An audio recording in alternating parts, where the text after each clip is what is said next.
Hello everyone and welcome back to another easy way video where I'm going to teach you how you can take a screenshot on Minecraft. Actually this is very simple and common knowledge, so if you don't know, you're welcome to this world of knowing things. So you have to go to the location you want to take a picture. In my case, for example, this cave, this is pretty cool actually, and the only thing you have to do is to check it out in your keyboard, that up here in the app. So in your keyboard, check out the F2 button.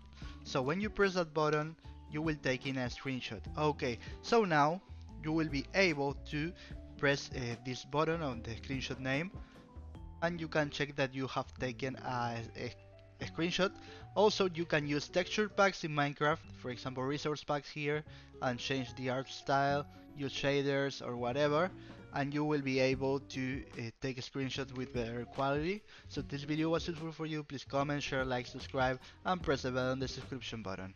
Goodbye and easy way.